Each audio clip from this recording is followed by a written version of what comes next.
It's funny to see the reaction of a bunch of people watching a boxing match. One of the big ones, it's kind of an exhibition, might be professional. It looks like the guys ended up taking it seriously, but you have one of the greatest heavyweight boxers, not just of this generation, but of all time in Tyson Fury, facing off against one of the hardest punchers in all of mixed martial arts, Francis Ngannou. And well, there's a bunch of kids that are apparently born yesterday just realizing that boxing has worked. Like, what did I just wake up to and see a bunch of people big mad about a boxing match that's worked? It's like, holy crap, guys. And it's like somebody who made his bones, okay, who put his name on front pages because of working in mixed martial arts. He should be accustomed to working in fixed situations. Anyways, circling back round to the UFC for a quick second. We talked about this when it was first announced, the big Bud Light partnership, and we actually got some firm numbers on this stuff, and yeah, it totally makes sense. And well, for as much as I like Dana White, him saying that, no, it wasn't about the money, it's totally about the money.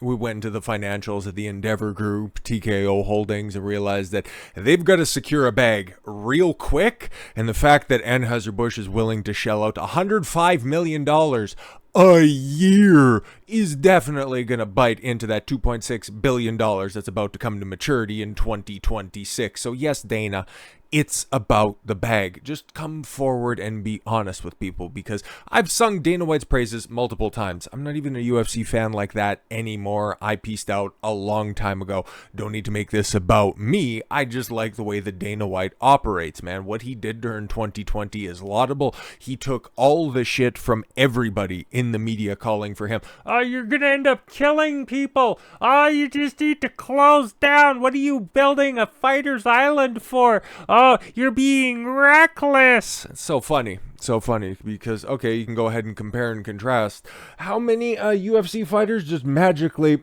seemingly died suddenly, as opposed to the bunch of different cardiac events that happened in all of the other major professional sports leagues and their development system? You can see a stark contrast between the two. So yes, Dana White did a tremendous job during that time, and for the most part, the dude is just who he is. It's Dana White 100% of the time, and I like him.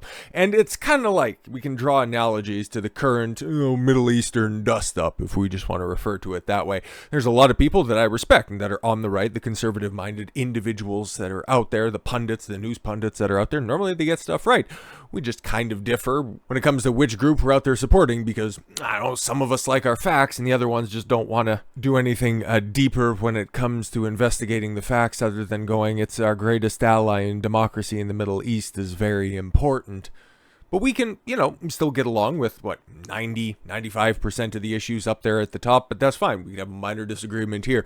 And that's what we're kind of seeing with the UFC, and Dana White's going to be Dana White. He signed on the dotted line. He's going to go ahead and defend Bud Light until the bitter end. And if there's anybody that's going to go ahead and bust up that boycott, even in just one sense, where people will continue to watch the UFC, just kind of grit and bear it, because yeah, you have a bunch of different political opinions when it comes to people that are on the roster. You have your Black Lives Matter activists, you have your staunch conservatives that are out there, and you know what? That's totally fine, man.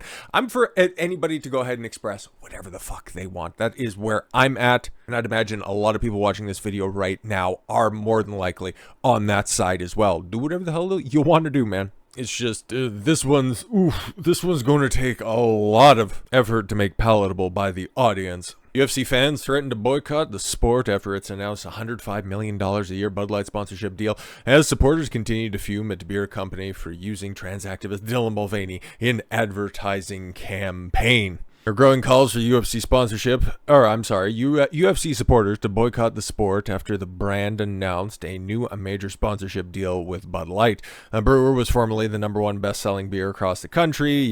But they dipped off and they fell off hard. The only harder fall off, I would think, is probably Emma Watson. UFC's multi-million-dollar deal with Bud Light is reportedly worth over 87 million pounds sterling, $105 million USD, and sees the two organizations reunite with each other after Anheuser-Busch and Bud Light were the sport's original beer sponsor more than a decade ago. Yes, exactly, which ended up leading to Brock Lesnar's legendary rant, "I'm just going to go home and drink Coors Light because Bud Light don't pay me nothing." But then in the aftermath, he shows up at the press conference after getting a stern talking to by Dana White going, you don't fuck with our sponsors, you big prick, and I've got many armed security guys just in case you wanted to go ahead and reinforce your opinion. But, you know, cooler heads ultimately did prevail, but it's still a legendary clip regardless. However, the renewed partnership has sparked outrage from some sections of the UFC's dedicated community who believe Bud Light is trying to regain their previous reputation by returning to the sport. Yeah, okay, we'll hear them out.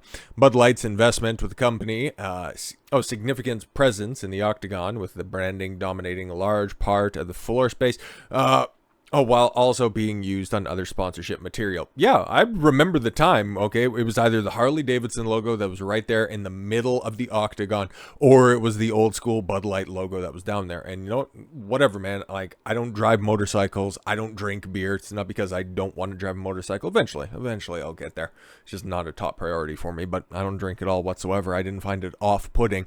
And I think this is just kind of an emotional response to a bunch of things because, yeah, eventually, okay, like it was funny, okay, Bud Light boycott was hilarious because there were many other alternatives that are out there. But is anybody not going to watch, any ardent supporter of the UFC going to turn the channel and not watch guys beat the brakes off of each other just because of, you know, sponsorship that's in the middle of the octagon? Like I said, like I brought up earlier, when it comes to the individual athletes themselves that hold a whole host of political ideas all across the spectrum, just because, like, what's his name? Kamaru Usman, is he the Black Lives Matter guy? Yeah, there's some guys that go ahead and support some funky ass political causes, and that's totally fine, man. If they're superior athletes, you're gonna watch them get beat. It's like old school wrestling, man. You want to watch the heel get beat up. That's why Ric Flair was so successful for the longest time, because he was better than you, and he told you about it time and time and time again, and you wanted to watch Ricky the Dragon Steamboat beat the brakes off of that fucker. It's just that shtick wasn't nearly as successful in the early 2000s when Triple H thought that he was reinventing the wheel by squashing everybody that was coming up. I've got to do a, you know, wrestling venting stream at some point in time. But no, man, that's the fucking way that shit goes. Okay, so I don't know who these people are. I don't know if they're sincere in their beliefs, because these are probably the same people that were also going, we're going to go ahead and Bud Light, or we're going to make Target Bud Light. Okay, or we're no more buying Maybelline. And it's like, you can't even groom your beard, so what are you talking about makeup for? Like, I get it. No business is entitled to your money. You're making a conscious decision to engage in a transaction with said company if they don't align with your values. If it's not a product that you think is worthy of your hard-earned dollar, then you can go ahead and take it somewhere else. I'm not saying don't do that. Don't compromise your own values. I'm just wondering if these are people from the outside looking in going, we need to boycott this. It's like you weren't watching to begin with. Yeah, well, whatever, man. I want to be strong in this. People, it looks like it's time to boycott the UFC and keep boycotting Bud Light. Yeah, the way that it's getting thrown around, which is why Bud Light is such a toxic brand, is because instead of saying boycott this thing, it's turn it into Bud Light. We need to Bud Light this thing. And you see a bunch of, you know, goofy bitches that can't even stand on their own principles. Riley Gaines, she's going out there and saying, oh, there's somebody who canceled my Pierce. We need to boycott, or we need to Bud Light this situation. It's like, no, probably nobody was going to, you know, come and show up. It's like, wow, I'm going to pay money to listen to a bitch complain about things. It's like, wow, I could just do that at home and listen to the old lady. Oh, fantastic. Now the UFC announces Bud Light as the official beer in the partnership with Anheuser Busch. UFC, boycott UFC, go woke, go broke. They're not going woke. They just are in a tough time financially. And Dana White, well, he's not caving. I didn't expect him to either way.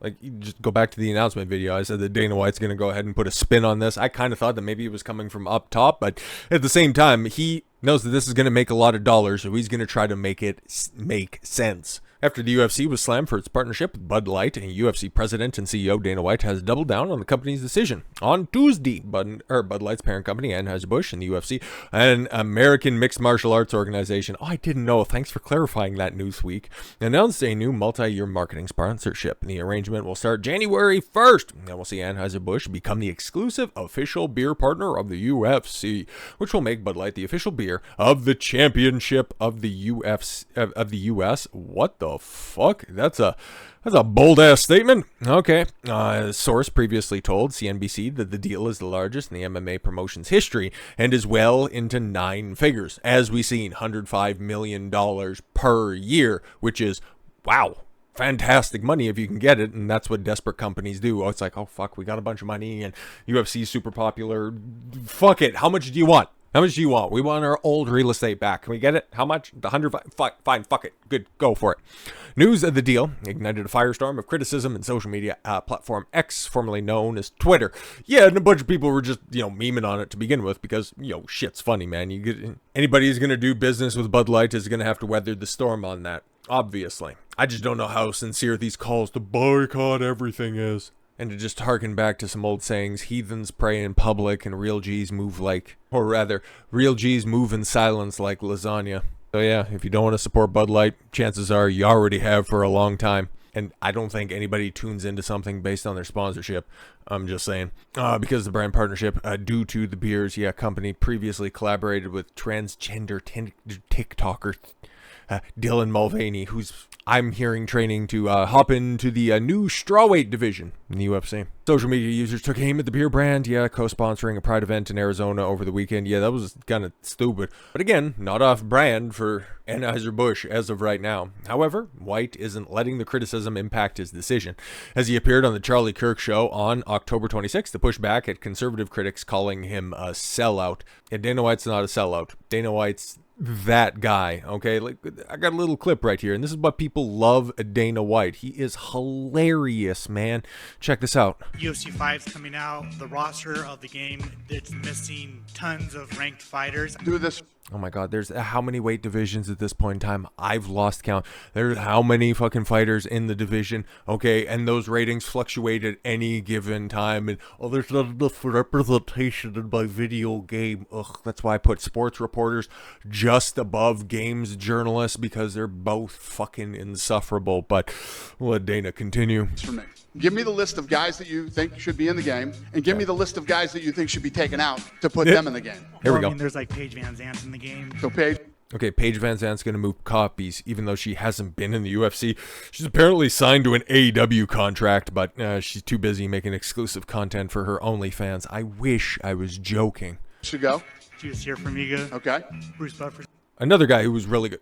Yeah, no, you already see what's up there. The Bruce Buffer's in the game. Okay, there's been guest characters in sports video games all the way back to fucking NBA Jam, for Christ's sakes. Okay, you could play as a commentator. You could play as Bill fucking Clinton, for Christ's sakes. Is anybody bitching, moaning, whining, complaining about guest characters? But don't worry, it gets worse than that. But no, who are the people that are in there? Juicier Formiga. He was challenging. I don't know if he actually ended up winning the featherweight championship, but he's like, he's a real G in that division. So the reason that he'd be in the game is because he's a marketable name. Same with Paige Van Zandt. She didn't accomplish fuck all in the UFC. She's been out for a minute, but hey man, they're gonna use her likeness and put it in the women's division, which outside of what Rose Namajuanis and Amanda Nunes, like what other active women? Valentina Shevchenko, Chinese bitch. Like, there's very few female MMA fighters that you can go ahead and name. So yeah, if you can get a guest spot from Paige Van Zandt to just hop in there, people are going to be motivated to get it. And it's like, you just go ahead and you bring in everybody. That's like complaining about,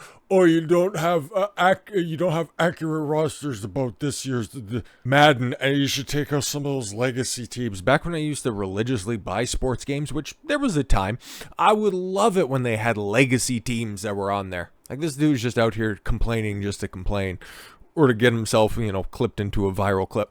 In the game. Cold-blooded. All right, who else? Me? Get me out of that motherfucker. Who else? you can say it. Me and Buffer are out. Who else? Get Buffer out. Bruce Lee can get out of the game. Bruce. Fuck you. Yo, that's why people love him, because, okay, just think about any other commissioner in any other sport. Do you think that Roger Goodell, Adam Silver, Gary Bettman, or fucking Rob Manlett would just go out there and just look a journalist square in the eye and go, yo, fuck you, okay? Taking Bruce Lee out of a mixed martial arts game? What are you, retarded? That's as stupid as boycotting a sport that you like just because you don't like his new fucking sponsor. Dana White saying, it's an unbelievable, powerful, American-built business. A lot of their core values align with mine, which, Dana, just say it's about fucking money, for Christ's sakes. Come on, man. I'm a big supporter of the military and law enforcement. I love their thing that they do, Folds of Honor. Okay, you know what? Hey, man, that's fair. If you're going to bring up something that Anheuser-Busch does that you can go ahead and align with, it's something that the UFC does on the regular as well, just completely and totally honor the veterans, even better than the United States government does. Go ahead and say, yeah, yeah, no, our values align on that. That's why, it was a big reason why I wanted to get in a sponsorship deal with them. That's believable. That's authentic. At least I believe so. Where they have spent something like $44 million over the last however many years for scholarships for fallen heroes. Yeah, another $3 million gimmick that they're starting up as well. So yeah, whether it's military or first responders. I could go on and on for days. Just another example would help, but about how much I align with Anheuser-Busch. Whenever there's a big natural disaster in the United States, they turn plants into water bottling facilities that they've done like $100 million bottles of water for people in need during natural disasters. And yeah, okay, fair enough.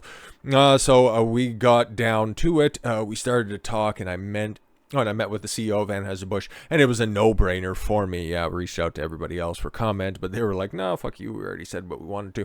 This isn't the first time that White has addressed controversy when he spoke about the UFC's Bud Light deal when he first made the appearance on Sean Hannity on Tuesday night. Man, the guy who's just getting all the exclusives, the new House Speaker, just, making sure that he pledges the support to Israel and Ukraine at the same time, and then also getting Dana White to come forward and say, yep, we're partnering with Bud Light, and if you got criticisms for me, go fuck yourself. But yeah, man, he brings up a lot of good things and a lot of reasons why everybody felt if you were, an avid Bud Light or Budweiser drinker, that's why you felt betrayed by the company. It's like, the fuck you doing, man? That's not for us. Who are you trying to reach out to? And then you got the marketing chief behind the scenes making all of these goofy ass changes. It's like, no, man, we're good. We're good. You betrayed us specifically. That's not for us anymore. But, Anheuser-Busch's body of work, like, yeah, it speaks for themselves. It would just be something that would go a long ways if they would go ahead and directly address the controversy, take responsibility for it, something that Dana White's pretty good about doing. So if we could go ahead and influence Anheuser-Busch to go, yeah, we kind of fucked up, and yeah, we're vowing to do better, and hopefully, yeah, man, you guys will give us another opportunity once we prove ourselves to be trustworthy. That would be something that a lot of people would appreciate, but we're long since past that, and now they're just trying to throw money at the problem to make it disappear, and I guess they're just going with the whole time heals all wounds strategy, and, well, using other people's, goodwill towards the public in order to, trying to regulate out their disdain with the general public. I think that's probably the next way that they're going to be going about it. So with all that said, thank you all very much for the gift of your time. I've been Don Consuelo. I want you to follow your gut and get after it. Take care, everyone.